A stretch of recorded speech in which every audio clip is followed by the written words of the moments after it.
like the beginning scene of like Criminal Minds or something, you know? Like when somebody's tied up and they're trying to get out, and then all of a sudden the screaming got really, really loud and really intense. At around midnight on June 9, 2022, surveillance cameras in Alton, Illinois captured a man leaving a house on a quiet neighborhood street carrying a white laundry basket.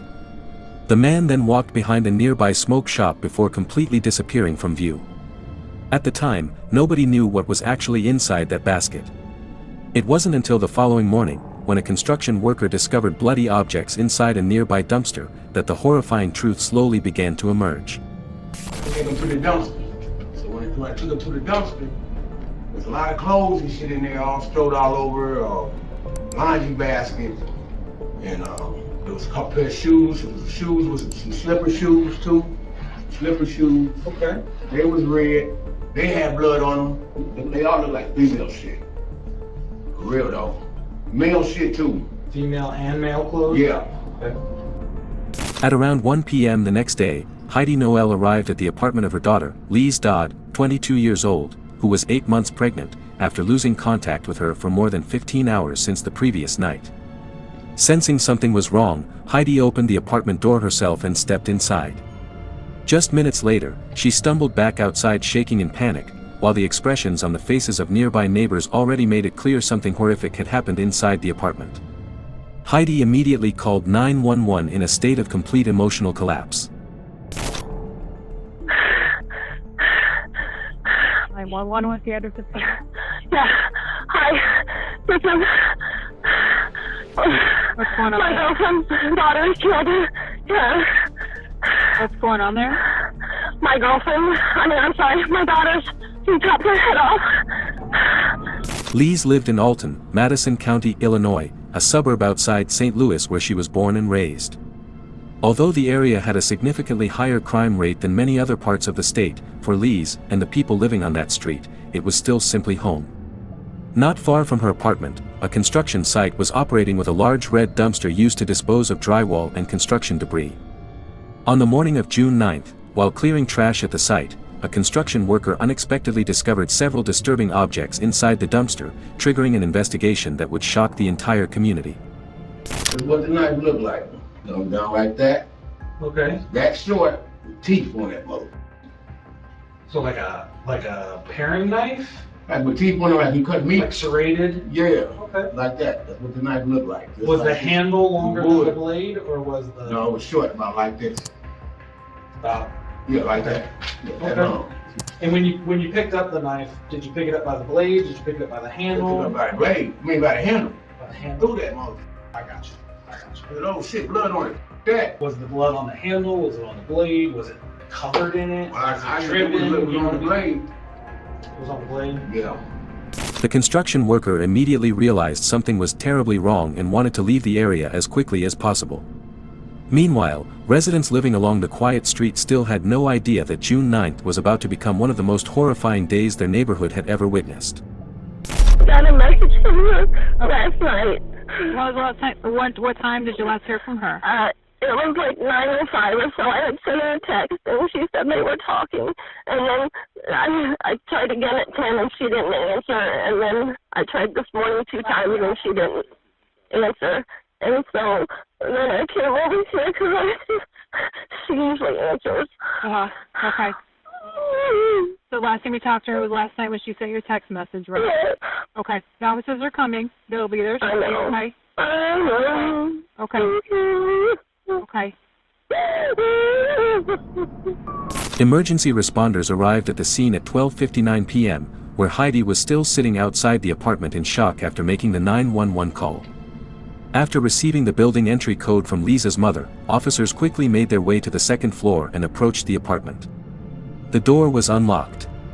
But only seconds after stepping into the bedroom, officers were confronted with a crime scene they would never forget.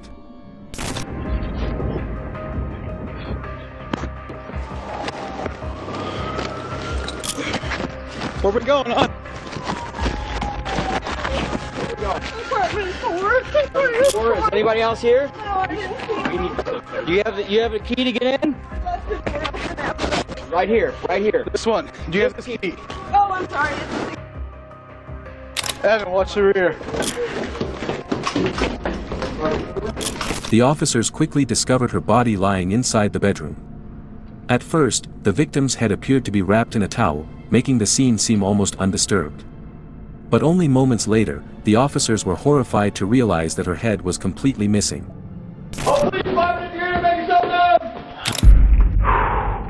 She wasn't kidding. Can we go sit on these front porch steps though? Okay. Well, I don't want to bother those people. You know what? I'll tell them. My car. I'll tell them to go away. Okay. It's okay. Well, I just. Sir. Apartment 4 upstairs to the right. Oh my God. Here, let's Oh God, please, oh my goodness, listen. take some big deep breaths for me, okay? And then I touched her, and she was cold, and so then I wanted to make sure that he just strangled her, and then there wasn't a head. Please find her head. After searching the entire apartment, police confirmed nobody else was inside the scene. Officers also failed to locate the murder weapon or any trace of Lisa's missing head, leading investigators to believe the killer had removed it from the apartment after the murder. For residents living in what had once been considered a peaceful neighborhood, this instantly became one of the most horrifying crimes the area had ever seen. They let us know that somebody was found dead next door. To have to lose a child that way, and that baby is an extension of her mother and the rest of her family, so they lost a child as well. They lost two. To understand what led to such a horrifying ending, investigators looked back roughly 24 hours before the murder. On the afternoon of June 8, 2022, security cameras still showed Lise Dodd sitting outside her apartment, scrolling through her phone and enjoying what appeared to be a completely normal day, with no idea that only hours later, she would be dead. Lise was born on August 14, 1999, in Alton, Illinois. Friends and family remembered her as kind, friendly, and especially passionate about animals. During her 10th birthday party, instead of asking for gifts, she reportedly organized a fundraiser for a local animal rescue shelter. After graduating high school in 2017, she worked at Dairy Queen to save money while pursuing her dream of entering the medical field like her mother. At the time of the murder, she was 8 months pregnant with her first daughter, and her entire family was excitedly preparing for the baby's arrival. I had just sent out invitations prior Saturday for the baby shower. We were just excited and kind of gathering the items you need to have a baby. Lise had been in an on and off relationship for nearly 2 years with DeAndrea Holloway, who was the same age as her and also lived in Illinois. According to DeAndrea's half-brother, PJ, he struggled with numerous personal issues, frequently abused substances, and grew up in a deeply unstable family environment, factors that would later become a significant part of the investigation. She was just a loving soul, just a beautiful soul. And I just wish she would have known how loved she was. You know, that she wouldn't have ever been alone, that she could have gotten out of this relationship and had a full life. How long has he not lived there? He moved out when he was about 18. And how old is he now? 21. Okay. Where did he go when he moved out? I'm not sure. Okay. What do you know about DeAndre's life currently, like about like his relationship status and things like that, and where he lives and things like that? He lives pretty much with everybody. He lives with his girlfriend, but whenever they get into it, he hops in different people's homes. According to Lisa's former manager at Dairy Queen, during their relationship, DeAndrea pulled her into a chaotic and unstable lifestyle. At one point, the couple was reportedly homeless and living inside a tent near Litchfield Lake before eventually moving into the apartment in Alton. She had a lot of personal problems with a boyfriend, a lot of calling off. She had a lot of black eyes when she would come in. When she first started, she would make excuses that her dog had jumped up and hit her and caused her black eyes. She was constantly running late, for personal reasons. Always something coming up. She had a lot of black eyes, a lot of bruising on her arms, where you could see, maybe grabbing. Okay. That kind of thing. What specifically did you see when the day you actually witnessed her being battered? What did you see? A punch in the face. You saw Mr. Holloway punch her face. Okay. Yeah. So were they in the car when that happened, or were they outside the car? No, they were in the car, and we have cameras on the back of the building. We actually tried to roll the cameras back, but they're not very good definition, so we weren't able to actually see it. Okay. Yeah. And was he in the driver's seat? Yes, he was. Okay. And did she return to work after that happened? She did. And did you see any? Did she have any visible injuries on that occasion? Her face was red. Okay. And did she say anything, or was she confronted about that? I asked her about it, and she said they had gotten in an argument.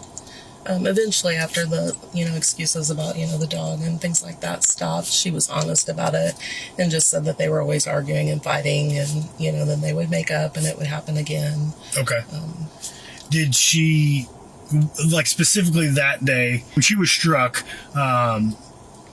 Was there any conversation, like, after the fact when she comes back into work about the police or? I wanted to call the police, and she did not want to do that. Okay. According to investigative records, in July 2021, Lees was hospitalized after allegedly being assaulted by DeAndrea, leaving her with a broken nose and severe bruising around both eyes. Multiple witnesses also stated they frequently saw the couple arguing in public, and after one fight, witnesses even saw DeAndrea punching himself in the face as if he had completely lost control. The situation became so serious that by September 2021, text messages between Lees and her manager began revealing just how dangerous the relationship had become. My boyfriend beat me again, and I had to go to my mom's. They're wanting me to stay in a safe place because he's threatened before to harm us. Is there any way I could get my shift for tomorrow covered until things settle down a little? I can work the rest of the week. We're just trying to make place to stay safe. So you can tell she's pregnant. Yes. And I know this is a dumb question. Did he say that it was his? Yes. They both did. Yeah. And whenever they fight, what does he do? Like, where does he go? He just takes off, and nobody knows where he goes. Do you know that they fight a lot before? Or? Yeah. How do you know that? He told me. Just days before the murder, DeAndrea Holloway sent messages to a friend describing his rapidly deteriorating mental state. In texts sent during the early morning hours of June 5th, he wrote that years of bottled-up emotions were all spilling out at once and admitted he no longer knew how to control his feelings other than becoming angry or breaking down crying under pressure. DeAndrea also said that since childhood, he had always been forced to be a man, carrying adult responsibilities while still very young, and that feeling had never gone away. According to investigators, those messages showed DeAndrea was in an extremely unstable mental condition only days before the murder. Then on June 7th, he suddenly disappeared from the apartment, causing both Lees and his family to repeatedly call him, post online, and desperately search for where he had gone. I'm currently friends with her now because we were looking for him yesterday because he just went missing. Okay. So I found her on Facebook and tried to get some information to see if she knew. How does it start? The first person she called was my grandma, and she asked my grandma if he was at her house, and she said no. And the girlfriend said that he didn't come home Tuesday night into Wednesday, and she was looking for him and stuff, and she thought that he may have went to my grandma's house. So my grandma called me and asked if he was up there or if I heard from him. On the night of June 7th, after returning home from work, Lees Dodd realized DeAndrea had disappeared without saying where he was going or when he would return. At the time, she was heavily pregnant and already emotionally overwhelmed, so DeAndrea suddenly leaving pushed her into panic almost immediately. Around 9 p.m., Lees texted her mother, Heidi Noel, asking if DeAndrea had truly abandoned her after discovering he had taken some clothes from the apartment. During the conversation, Lees even admitted she felt completely abandoned. Heidi tried calming her daughter down, telling her that if the relationship ended without violence, it might actually be better for both her and the baby. But Lees was clearly unable to see things that way. When her mother continued asking what had happened, Lees admitted the two had experienced an extremely tense day and that she herself had emotionally spiraled. She then revealed she had broken apart a razor and cut her own leg after telling DeAndrea she wanted to kill herself because she felt like she couldn't do anything right. According to investigative records, the conversation showed that not only DeAndrea, but Lees herself was also in an extremely unstable mental state after spending so long trapped inside a toxic relationship. Even so, Heidi continued trying to calm her daughter down and encouraged her to rest for the baby's health. But that night, Lees could barely sleep. Surveillance cameras later captured her leaving alone in her vehicle at around 1:40 a.m. before returning shortly afterward. Then the next morning, around 7:06 a.m., Lise texted her mother again saying DeAndrea still had not returned home. Even while trying to continue her normal routine by doing laundry before work, she repeatedly said she felt like something terrible was about to happen. When DeAndrea still failed to return the next morning, Lise started contacting members of his family, including his half-brother PJ, asking whether anyone knew where he was. By that point, Heidi had also begun feeling something was seriously wrong and suggested her daughter contact police or ask the landlord to review nearby security footage. Following her mother's advice, Lise sent a message to her landlord, Joe, saying, "My boyfriend didn't come home last night and he left his phone. I was wondering if you could watch the cameras and tell me if you see him leave and what he was wearing. His family and I are really worried." After checking the cameras, Joe discovered DeAndrea had left the apartment the night before with his Uncle Marty, his father's younger brother. The girlfriend called the landlord to their apartment because they have cameras around the apartment and stuff, and she asked the landlord if he can go back and look at the cameras and stuff to see if he saw DeAndre, which he did. It was like around 6:24 when he left the apartment, and he went with his uncle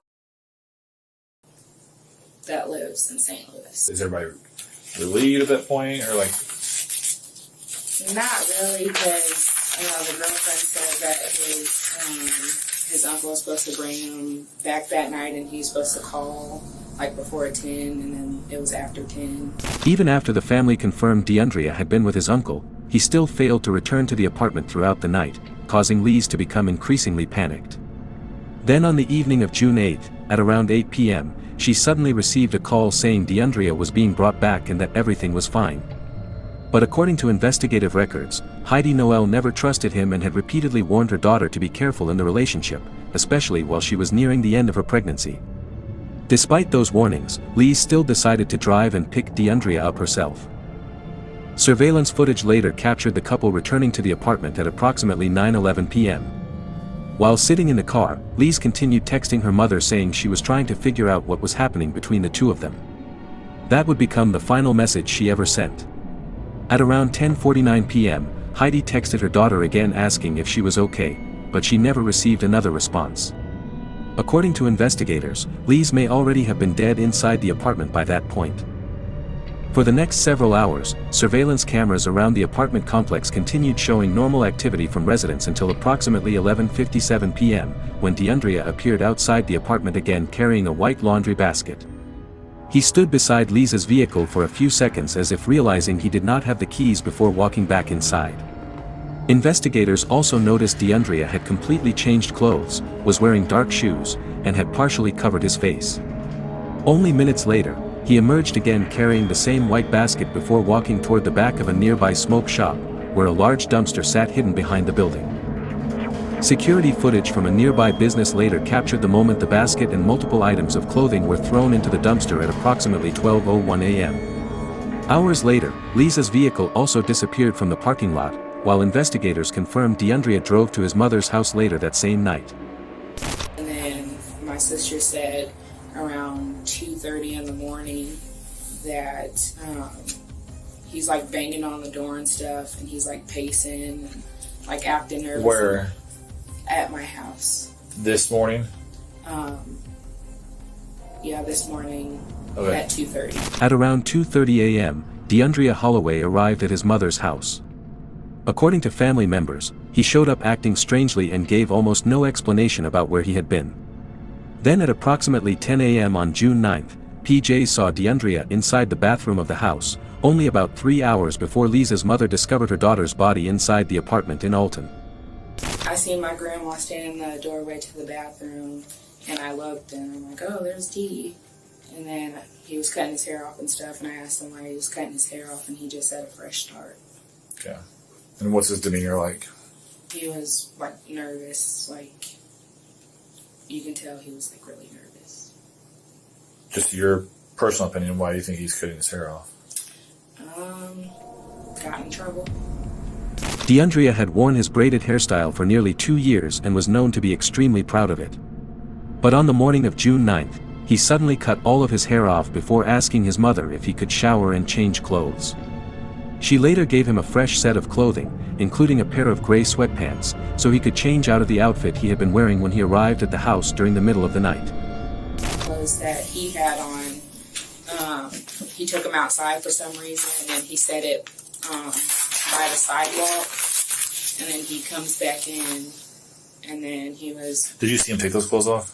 Yes. So is that why because you said he didn't have a shirt to wear. So when do you see him take the clothes off? He had a hoodie on and some pants, and then he took his shirt off, or his hoodie off, when he was cutting his hair, I guess, because it was already off. Mm-hmm. And then he still had the pants on and stuff, and the hoodie was on the bathroom floor. And then that's when he gets out and asks your mom for clothes? Yeah. And then he didn't have a shirt on, obviously? Because he didn't want to put the same clothes back on. Okay, what were those clothes? I know it was a bucket hat. I think it was like blue. You didn't see anything about a hat. He had a hat on? Yeah. Okay. Sorry. It's okay. He had like a bucket hat on. I think it was like blue or something. Anything about the hoodie that you recognize? No. With the shirt he had on? No. So when he gets to the shower, those clothes are all in the bathroom? Yeah. And then that's when he gets the gray pants from your mom, and does he ask you for a shirt? No, I just gave him one. Because he knew, yeah. So then what does he do with the clothes? After we got out the shower, he took them outside, put them by the sidewalk where our trash can was. And then he comes back in the house, chats for a little bit and stuff. And then my grandma was cooking breakfast, and she asked him if he wanted a plate. And he said, yeah. And then that's when he went back outside. And then I guess the clothes that he had on the sidewalk, he put them in the trash, which they're in there now. According to PJ, she had been asleep when DeAndrea returned home around 2:30 a.m. However, her sister was still awake at the time and became the first person to see him arrive unexpectedly in the middle of the night, acting extremely unusual. She said that when he was banging on the door and stuff, it scared her, and she was asleep in the living room watching Netflix when I sleep, but she was awake. You 4 girls there then? Sister, mom, grandma, all there overnight? It was me, my mom, sister, grandma, yes. Yeah. She said that she hears like really loud banging and stuff, and then she looks out, and she said she seen D, and then when she opened the door, she looked in the parkway, in the parking lot thing, in our driveway, and then she said that she seen a black car, and his girlfriend drives a black car. DeAndrea's family quickly became suspicious when he arrived driving Lisa's vehicle even though she was nowhere with him. The situation became even more concerning after his grandmother discovered DeAndrea was carrying several personal belongings that belonged to Lise. He had I don't even know what his girlfriend's name is. Okay. But anyhow, he had gave me her ID in the debit card. Okay. And I said, well, why you got her debit card? Yeah. And license, you know.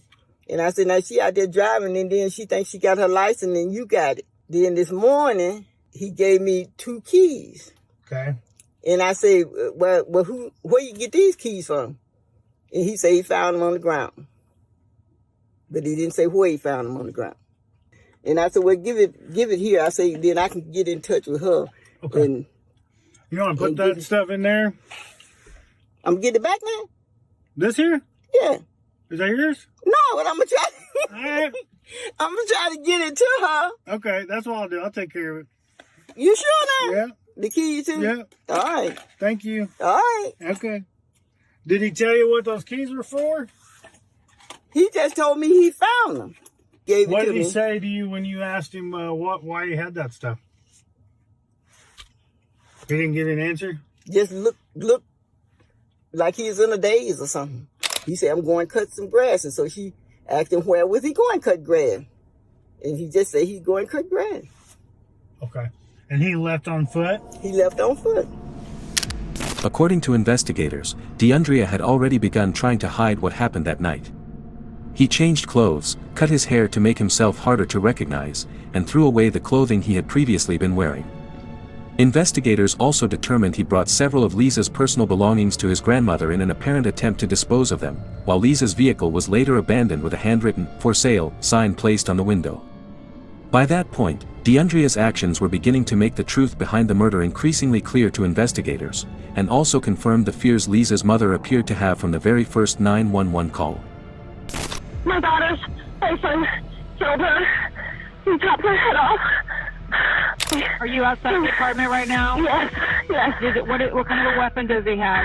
He's not here. He took her car. Okay, the officers are coming. So you haven't heard from her boyfriend or talked to him at all? No, I haven't. What made the case even more heartbreaking was that less than a day earlier, Lisa's mother had hoped the relationship would simply end peacefully without violence. Instead, everything unfolded in the most horrifying way imaginable. Next, investigators would begin speaking with DeAndrea's mother in an attempt to gather more information. Even being mom, like, if you knew where he's at, would you tell me? I would. Like, if I knew what was going on, I would tell you, but from last night of him doing the disappearing act to what's going on now, I have no clue, like, what has transpired. Are you afraid of him? Yeah, I have an order of protection on him. Okay. Yeah. And what prompted you to get that? He was staying with me for a couple days, and he was becoming frightening, like he was going to do something. So I was like, you gotta go. And so when he left, he called my daughter back and was like, I love you guys, and I'm coming back to kill you. At this point, investigators desperately wanted to know what had actually happened inside the apartment from the moment Lise and DeAndrea returned around 9:11 p.m. until he reappeared outside shortly before midnight carrying the white laundry basket. And the answers would begin coming from neighbors living directly downstairs.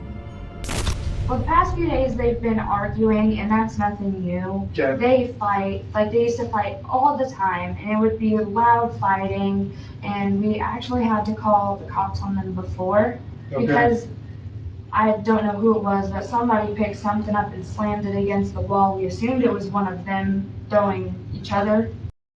Last night it was different. It was like, we got home from picking me up from work. I got home from work around 9:30-ish, and their front door was cracked, which is unusual. They don't. 9:30 p.m. last night? Okay. They don't usually leave their front door cracked, and it was, and that was a little weird. And I heard like muffled yelling, like not screaming, but yelling in a way, kind of like in pain, like you just like snipped your finger with a scissor and you had to put some over your mouth so you wouldn't scream too loud. That's what it sounded like. So you said it sounded like muffled screaming? Kind of, but it wasn't too loud. Okay. And then later on, we heard like the apartment shakes a little bit whenever you move too much, and it started shaking. And we're like, okay, they must be fighting or something. And we were gonna wait to see if it got better, or like if it didn't, because we were just gonna go sit outside and wait it out. Yeah. So we didn't have to deal with it. And so whenever that was happening, the apartment was shaking, they were fighting about something, and then all of a sudden the screaming got really, really loud and really intense.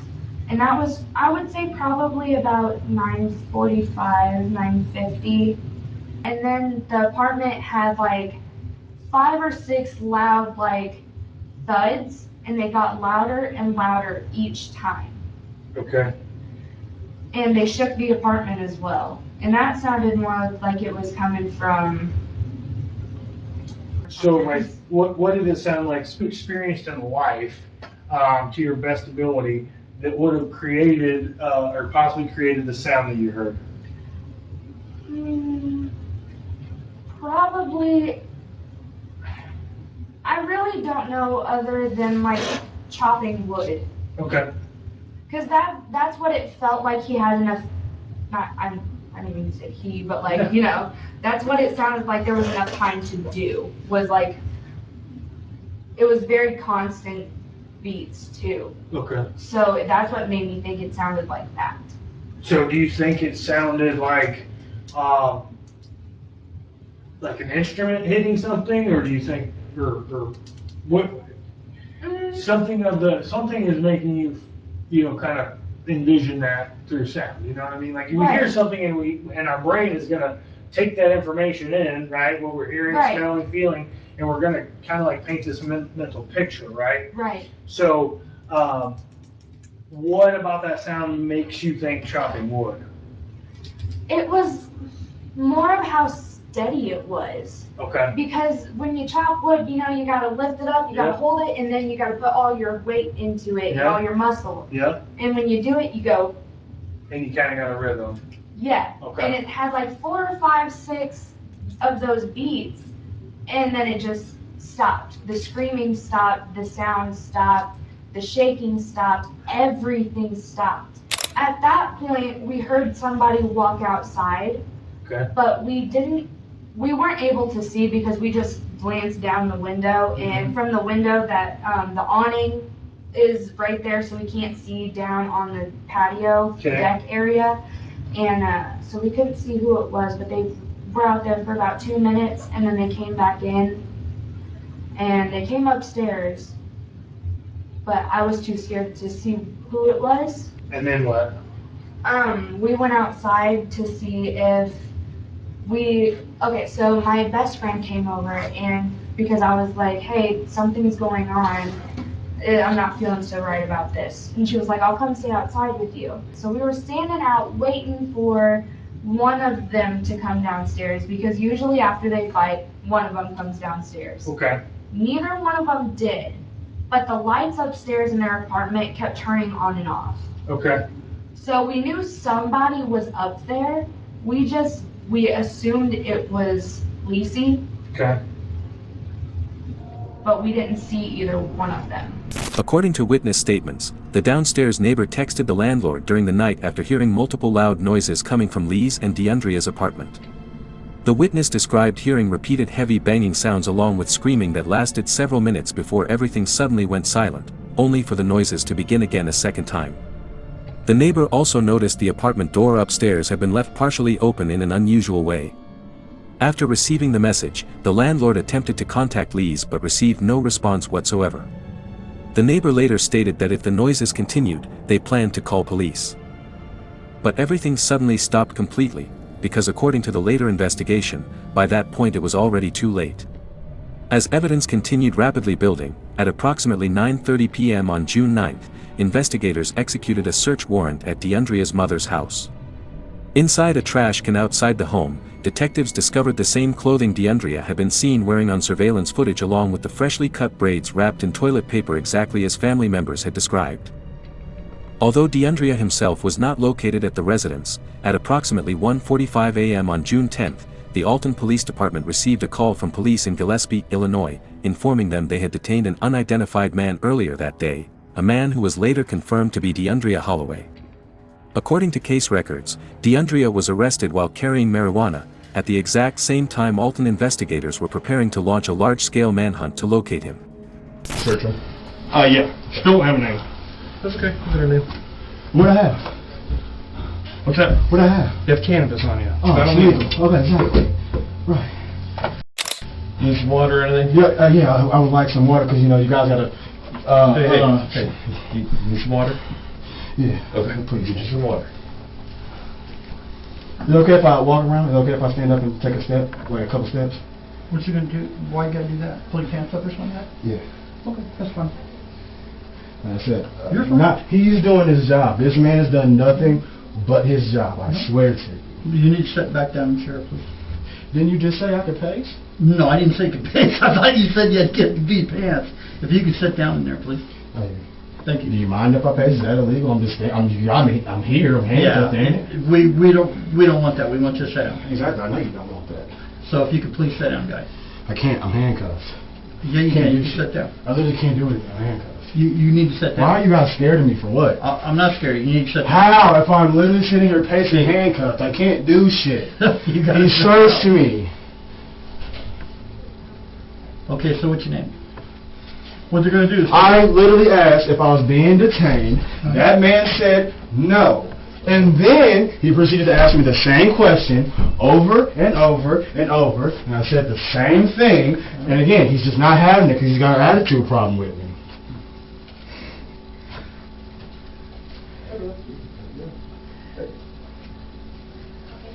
I got an attitude problem too. I know I got one. That's why I'm not sitting down. But you know I can make you sit down, so I'm not. Do it. What did I just say? Do it. Sit me down. I said I could. Do it. I'm not going to do it. Because you're scared. Exactly. I'm handcuffed. Scared of what? Do it.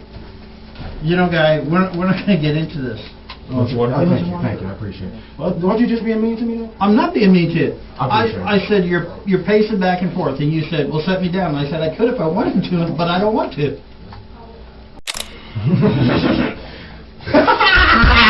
Don't do that. They just fucking did that to me. Come in here. Don't do that. Do something. That's all I'm saying. Do something. Do something. Don't do that. Don't do that.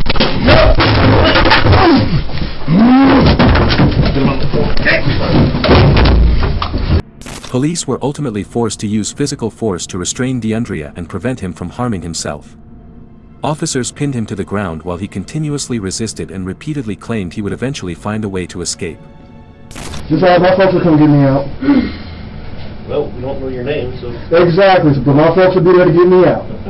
Who's your folks? I know who you're Don't worry about it. Even after being taken into custody, DeAndrea Holloway still refused to tell police who he was. But by that point, it no longer mattered. Investigators from Alton quickly arrived to formally arrest him in connection with the murders of Lise Dodd and her unborn child. During an interrogation conducted nearly 24 hours after Lisa's body was discovered, DeAndrea barely answered any questions other than repeatedly saying that he wanted to go to work. He also claimed he was in a dissociated state and said he had previously been prescribed psychiatric medication before eventually requesting an attorney, immediately ending the interview. On June 13, 2022, DeAndrea was officially charged with multiple felonies, including 2 counts of first-degree murder, 2 counts of intentional homicide of an unborn child, concealment of a homicidal death, along with several additional related charges. His bond was set at $2 million. The case quickly shocked the entire Alton community, not only because of the brutality of the crime scene, but because behind it was what many described as a toxic relationship that had shown warning signs for years. What happened to 22-year-old Lisa Dodd, who had just moved to this place in Alton, is beyond irreprehensible. It is completely terrible what happened to her. Her unborn child was also killed as a result of this. After the case drew widespread public attention, DeAndrea's family began publicly asking people to consider his mental condition and complicated personal struggles before judging what had happened. On June 16th, DeAndrea's stepfather, Chris Hawk, even uploaded a video to YouTube discussing the case and sharing the family's perspective following his arrest. I never thought I would be recording a video like this. First of all, I want to offer my condolences to the Dodd family. I cannot imagine what you must be going through. I'm not going to deny that what happened was an extreme act of evil. It was. I don't know how else to explain it. It was an act of evil. I don't know if there's a word that describes it. And over here we are ashamed. His mom, his sister, we're all shocked. We knew he was capable of violence, but we never saw this. We've been trying to get help for him for at least 3 years. But as far as longer term mental care, we were always told that we can't hold them unless they've done something. In the video, Chris Hawk did not deny the horrifying nature of what DeAndrea had done. However, he claimed the attack stemmed from severe mental illness that the family had spent years trying to manage and seek treatment for. According to Chris, they repeatedly attempted to help DeAndrea receive treatment and stabilize his condition, but ultimately the system failed to intervene before everything spiraled completely out of control. Our system fails. People with mental problems. I've grown up in an environment with mental problems. And people are kind of left on their own. It's a tragic situation. This is the D that we knew. They're old pictures, but they show that there's a human there. The human does exist. He's not a monster. What he did was monstrous. He's not a monster. I'm not advocating that DeAndre should ever be allowed to enter civilized society again. I mean, he's obviously crossed the line there. I'm not advocating anything like that. I'm just saying there's a human being here, and it's tragic. It's tragic what mental illness has done to him. During the first days of his incarceration, DeAndrea's behavior reportedly became increasingly unstable. According to jail records, he repeatedly refused to leave his cell, threatened correctional officers, and at one point allegedly stated, "I will cut off your head." When he refused to participate in a virtual court hearing on June 14th, officers were forced to physically remove him from his cell and transport him to court. Shortly afterward, DeAndrea was ruled mentally unfit to stand trial and transferred to a state psychiatric treatment facility until he was considered competent to face the charges against him. While the case continued moving forward, the Illinois Supreme Court also ruled that the unborn child could not legally be counted as a second murder victim for purposes of imposing a life sentence, a decision that directly impacted the potential sentencing range in the case. In January 2024, DeAndrea officially entered a guilty plea. Then on January 17, 2025, he was sentenced to a combined total of 60 years in prison, including 30 years for murder, 20 years for involuntary manslaughter of the unborn child, and 10 years for concealment of a homicidal death. All sentences were ordered to run consecutively, meaning he must serve at least 52 years before becoming eligible for parole consideration. In the end, no one truly knows exactly what caused DeAndrea to kill Lise that night. Many theories emerged, ranging from jealousy and mental instability to years of escalating violence spiraling beyond control. But for Lisa's family, none of those explanations will ever change the reality that they lost both her and the baby she never had the chance to bring into the world. We're here to announce that DeAndre Holloway was convicted and sentenced in the murder of Lisa Dodd and her unborn child today to 60 years in prison. And I want to introduce Heidi, Lisa's mother and grandmother of the unborn daughter, to give a few words reflecting on today's verdict and sentence. I would like to thank the many law enforcement agencies that collaborated on my daughter's case. A special thank you to Officer Wimmersberg of the Alton Police Department for his excellent work on this case. I am forever grateful for your time and wisdom. This is a tragic outcome of a 2-year on and off again domestic violence relationship. This didn't have to end this way. My daughter should be here raising her toddler instead of being a casualty of domestic violence. If you have a mental instability or mental illness, seek treatment and be consistent with your treatment. Understand that your condition or illness will not keep you from being held accountable for the crimes you commit. If you are in a domestic violence relationship, if someone is emotionally, mentally, or physically abusing you, make a safe plan to leave that relationship. If they continually disrespect your boundaries, make demeaning comments, and control your every movement, this is abuse. Find the resolve to leave that relationship. If someone threatens to end your life, believe them. If they can say it, think it, and talk about it, they can carry out the threat. Reach out to your local, regional, or national resources that are available to assist you in making a safe plan to leave. Your life depends on it. It isn't easy, and it may be one of the hardest things you do, but your life is important, and you are worthy and deserve a life free from abuse. I want to say that you don't often see the kind of strength that the family of Lisa has exhibited in this case. Incredible strength, incredible grace in the courtroom today with her statements to the defendant who lived the life of her daughter and granddaughter, and who over years, as she said, had abused them, and is now going to face decades in prison for the crime of murder for 2 lives, not just one, the mother and the unborn child. And I just want to commend the family to say that it's very inspirational to see the kind of strength that you've shown, and I'm sure that everyone in the courtroom experienced the same thing. And I also want to say this case has a deep meaning, I think, to every mother, and there were aspects of this case related to the unborn child who died that were extremely moving. One in which, Lisa's last act, her hand was resting on a book about pregnancy. So her last thought was probably about her unborn child. And so there's a beauty there in those last moments. And I think that she's with us now.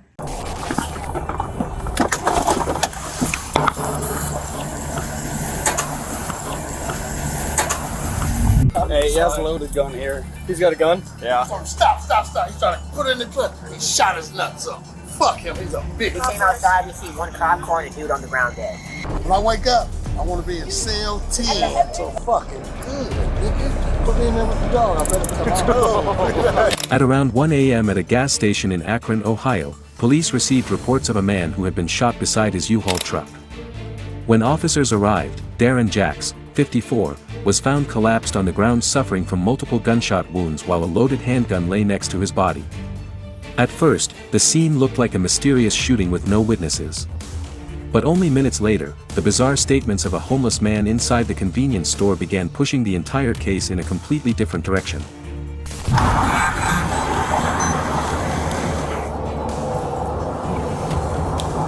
Where? Who the fuck is that?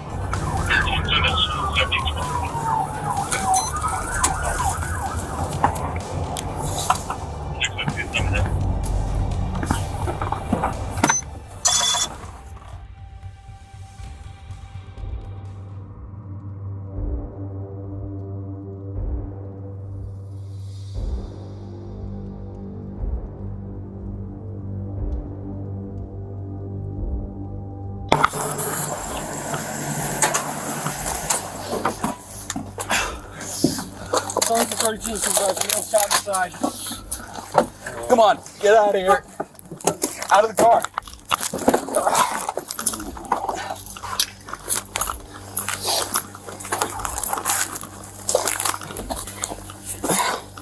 So, we need lots of units here. Go back to the car. I got it.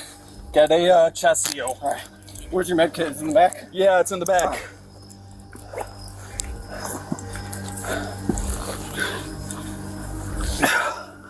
Hey man, you still with us?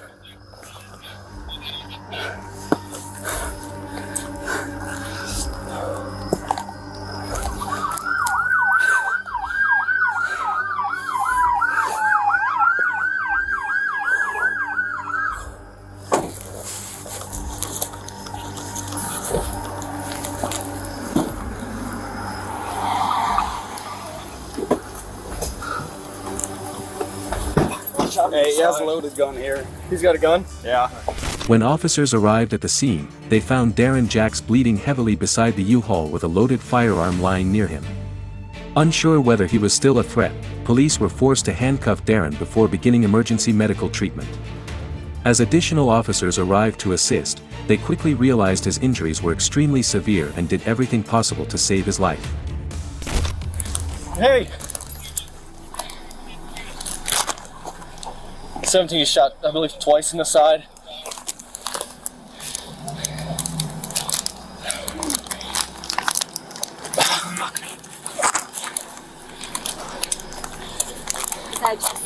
Yeah. No famous. 2 gunshot wounds under the left armpit.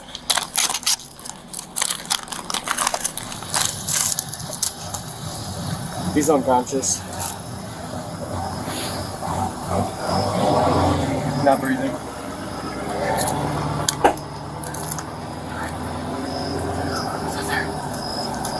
You got any exit? Any exit? I didn't check yet. 17 seals applied at 01. Hey, before you get your gloves on, can you go back and secure a cruiser? No exit. Not seeing any exit.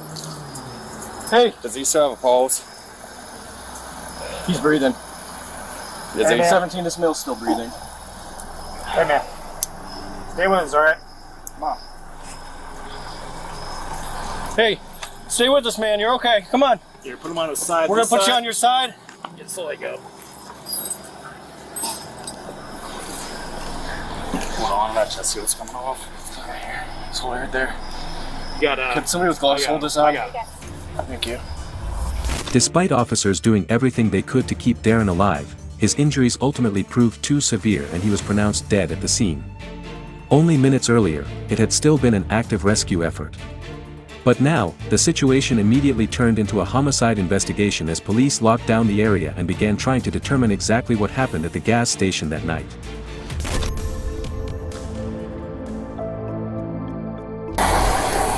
Hey guys, start talking to those people up on the porch, see if they saw anything. There's people with a camera on their phone over there, see if you saw anything. There's right here, people on the porch right here. All right, we'll go up and down. All right, cool.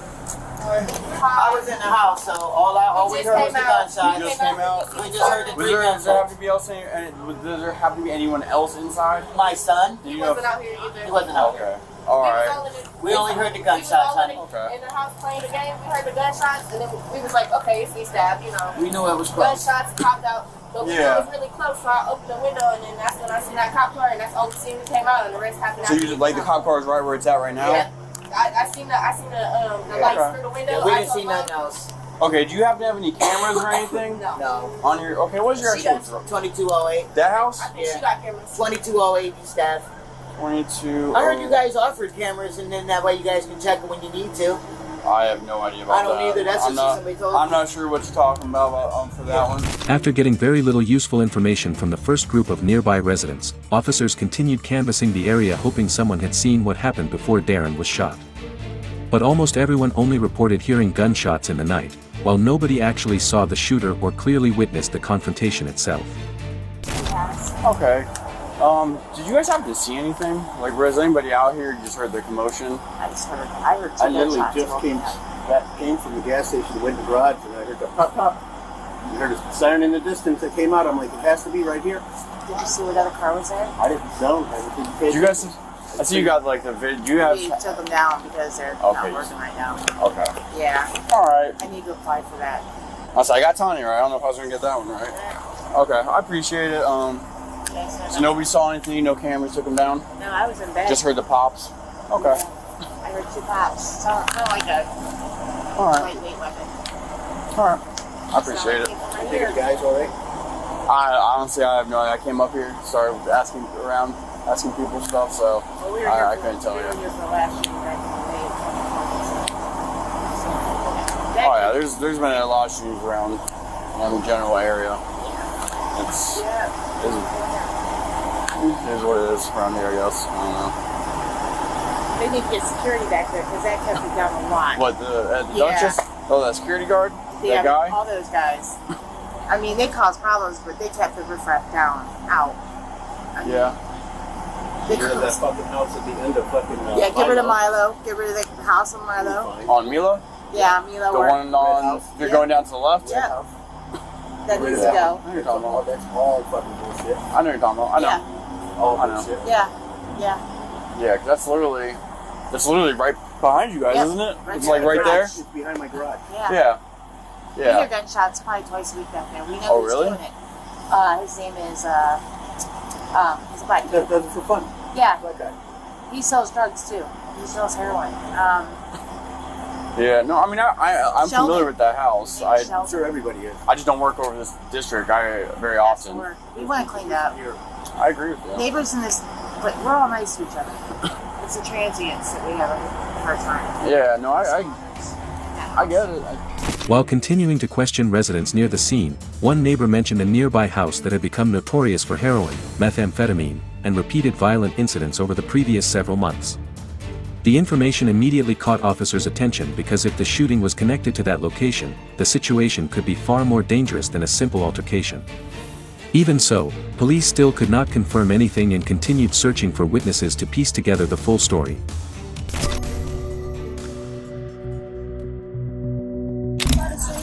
We came outside, we see one cop car and a dude on the ground dead. Okay. Yeah. All right. You guys have any cameras that face that way? No. I heard it was facing that way. Okay. I got you.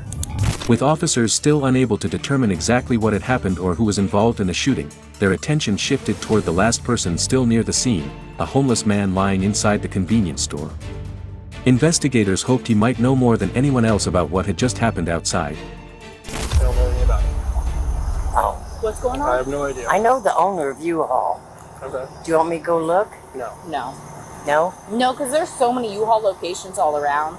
There's Britton Road, there's Vernon Oda. He owns them all. Okay. Well, we will figure out He if they started reported with Rooster Hawkins, and then he branched out to a bunch of different ones. He has a bunch of people work for him. But they said there was a lady laying on the ground. Should I go look or not? No, thank you. You can't go past that tape. Oh. What about the owner of the U-Haul? We're working on all that, okay? Okay. Well, don't call him? No. Their house? No. Because we'll get it sorted. He's a good guy. Okay. I'm sure that we have his contact information in our computer. I'm sure he calls all the time. He's a business person. Okay. He's on them for a lot of years. Hey. Were you walking up there? Yeah, You gotta go around, man. You can't go through the tape. He said You can't You go gotta- to you gotta go Duke right now. They think that Vicky's up there. Vicky. Yeah, the one that was in that little dark car with she had her mom and her dog with her. I have no idea. I don't know. I definitely haven't seen any dogs, so. Okay. Alright. So. What's up, man? What's up, boss? You can't cross the tape. No, I'm dude. not about to cross it, bro. I'm like looking for my girlfriend and shit. She crossed before they put the tape up. Now she kind of like stuck inside of the tape. Tell her to go long block. That's what I'm trying to instruct her to do. Like, oh, gotcha. So yeah, but you I'm don't trying want to me get a go visual see if on her that's the though. owner of U-Haul? No. No, you're not allowed to cross the tape. Oh. At all, for any circumstances. I don't know. It was a little car. A small car. A little dark car. She had her mom and her dog with her. Even after questioning nearly everyone around the scene, police still could not determine exactly what happened. Meanwhile, rumors rapidly spread throughout the area, with some people even claiming the shooter was a woman. As the information became increasingly chaotic and contradictory, officers were forced to turn their attention toward the gas station surveillance cameras, hoping the footage would finally provide their first clear answers about the shooting.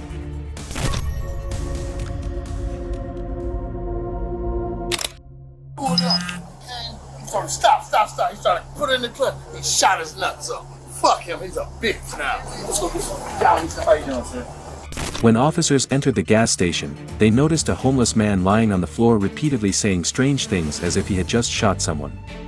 However, at that moment, police did not pay much attention to his comments because their primary focus remained on finding out whether anyone inside the store had witnessed the shooting outside.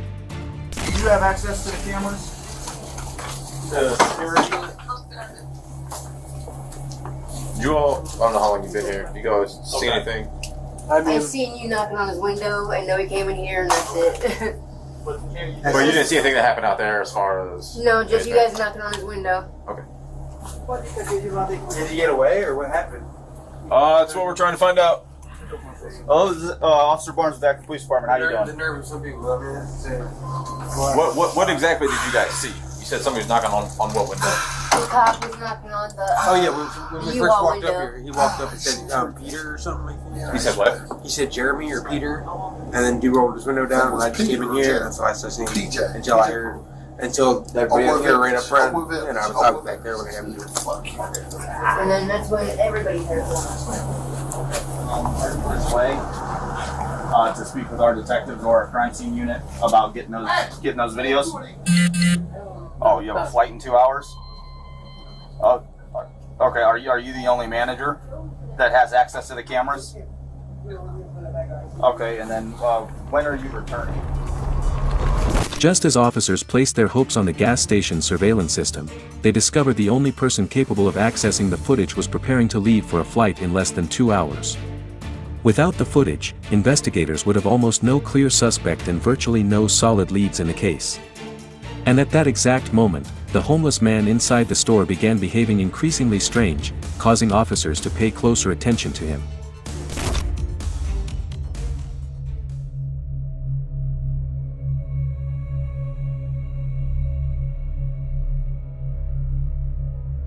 Oh, take me to the couch. No. Take me to the couch. No, listen. We don't want to take I'm his couch. not worried about that, man. When I wake up, I want to be in cell 10. Well, listen, it looks like you saw what happened, okay? So we just want to talk to you about whatever you saw, all right?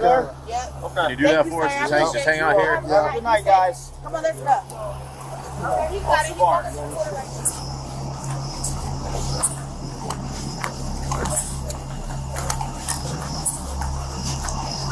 Where are you going, man? Right here, this floor. Let's get it.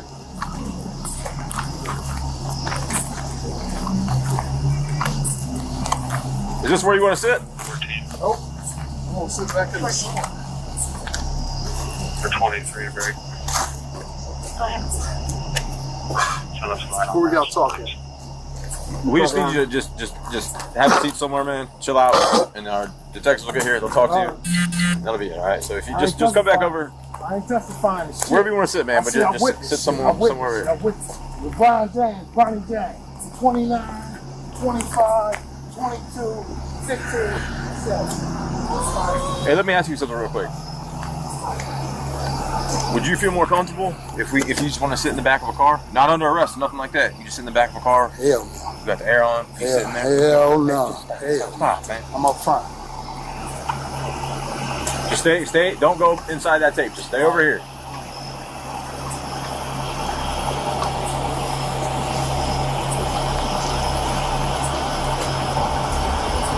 Officers began realizing the homeless man might be far more involved than they initially believed.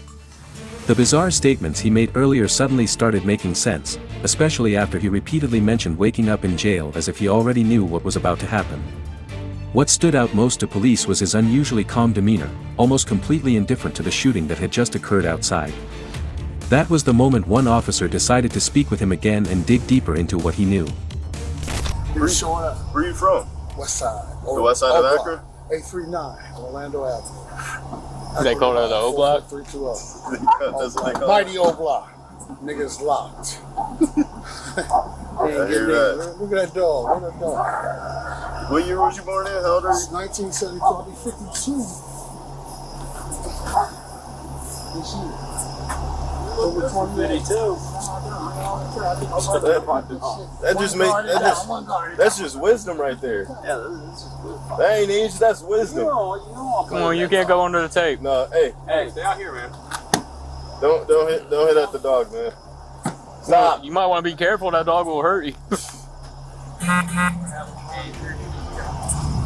Eventually, officers made the decision to detain the homeless man. Not only because of his strange comments, but because his behavior and knowledge of details surrounding the incident convinced investigators he was directly connected to the shooting.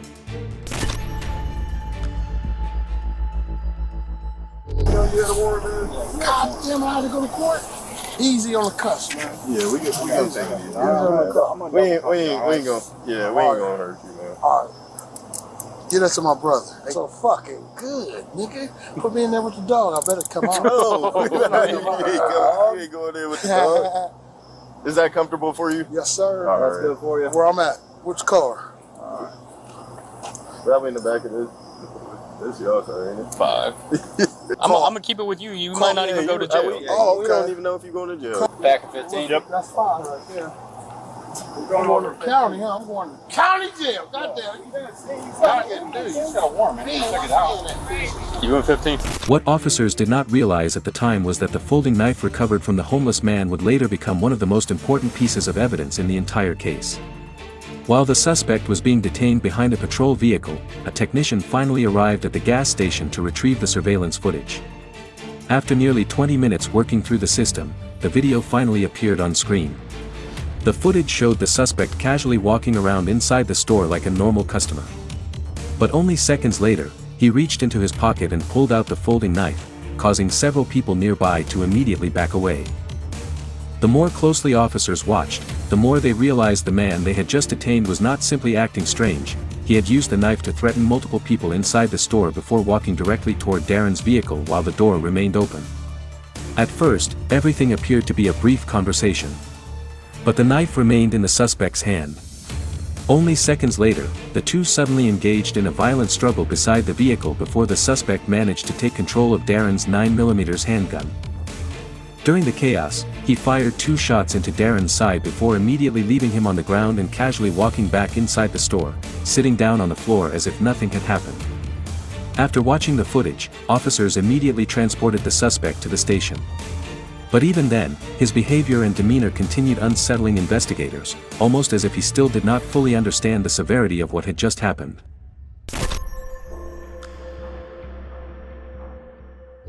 Strip everything down.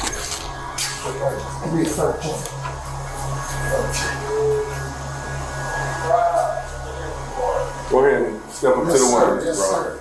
These cuffs off me now.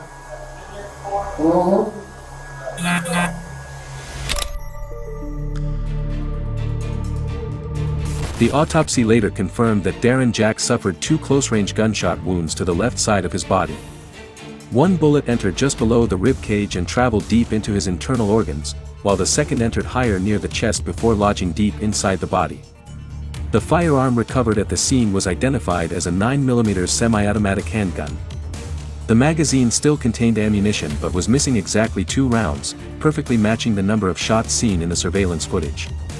The bullets recovered from Darren's body were later confirmed by forensic investigators to match the handgun through ballistic markings and rifling patterns. In the end, the suspect pleaded guilty while claiming he was not insane and acted in self-defense during the struggle with Darren. Even so, the combined evidence from the surveillance footage, forensic analysis, and the crime scene itself was more than enough to bring the case to court. Ultimately, the suspect was sentenced to 5 years in prison. Only a few chaotic minutes at a gas station in the middle of the night ended with the death of a 54-year-old man, while leaving behind difficult questions about how what seemed like a random encounter could escalate into a murder within seconds.